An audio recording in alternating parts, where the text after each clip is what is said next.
మాజీ మంత్రి గుండా అప్పల సూర్యనారాయణ ఆకస్మిక మరణం తెలుగుదేశం పార్టీకి తీరని లోటని హోంమంత్రి వంగలపూడి అనిత అన్నారు. శ్రీకాకుళంలో గుండా అప్పల సూర్యనారాయణ కుటుంబ సభ్యులను ఆమె పరామర్శించారు. గుండా అప్పల సూర్యనారాయణ మంచి మనిషి, నిగర్వి, ప్రజలతో మమేకమైన వ్యక్తి అని కొనియాడారు. 4 సార్లు ఎమ్మెల్యేగా 2 సార్లు మంత్రిగా పనిచేసిన గొప్ప మనిషి గుండా అప్పల సూర్యనారాయణ అని అనిత అన్నారు. సూర్యనారాయణ గారు మరణం అన్నది నిజంగా ఈరోజు తెలుగుదేశం పార్టీకి ఒక తీరని లోటు. ఆయన ఆకస్మిక మరణం అన్నది నిజంగా తెలుగుదేశం పార్టీ శ్రేణులనే కాదు, ముఖ్యంగా శ్రీకాకుళం నియోజకవర్గ ప్రజలందరినీ కూడా ఒక శోకతృత హృదయంలోని ఉంచే పరిస్థితి అయిపోయింది. ఎందుకంటే చాలా మంచి మనిషి, నిగర్వి, ముఖ్యంగా ఎప్పుడు కూడా ప్రజలతో మమేకమయ్యేటట్టు ఉండాలి, ప్రజల్లో మనిషిగా ఉండాలి అనుకునే వ్యక్తి.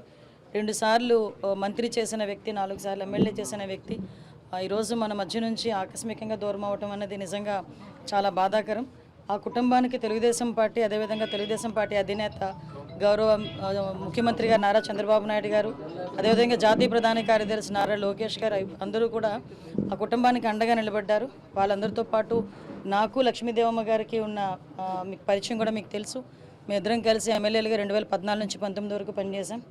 అమ్మ తన సొంత కూతుర్లా నన్ను చూసుకునేవారు, అప్పల సూర్యనారాయణ గారు కూడా.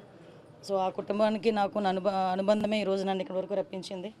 ఒక తెలుగుదేశం పార్టీ ఒక కార్యకర్తగా, ఒక నాయకురాలుగానే కాకుండా ఈ కుటుంబ సభ్యురాలుగా నేను ఇక్కడికి వచ్చి ఈ బాధని పంచుకోవడం అనేది నిజంగా ఒక్కొక్క సందర్భంలో కొంచెం ఇబ్బందికరమైన పరిస్థితి. కానీ ఆ కుటుంబానికి ఆ భగవంతుడు ధైర్యం ఇవ్వాలని మనస్ఫూర్తిగా కోరుకుంటున్నా. ఈరోజు తెలుగుదేశం పార్టీ కుటుంబ సభ్యులందరూ కూడా ఈ కుటుంబానికి అండగా నిలవటం, అదేవిధంగా అందరూ కూడా పార్టీలకు అతీతంగా ఇక్కడికి వచ్చారంటేనే మనం ఒకసారి ఆలోచించుకోవచ్చు సూర్యనారాయణ గారు ఎంత సేవా దృక్పథంతో పనిచేసేవారు.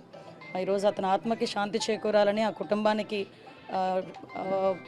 మనశ్శాంతి ఇవ్వాలని, శక్తిని ఇవ్వాలని ఆ భగవంతుని కోరుకుంటూ సెలవు తీసుకుంటున్నా. Thank you. Please subscribe to YK TV Network. Please subscribe to YK TV. Please watch YK News. Don't forget to subscribe YK News channel.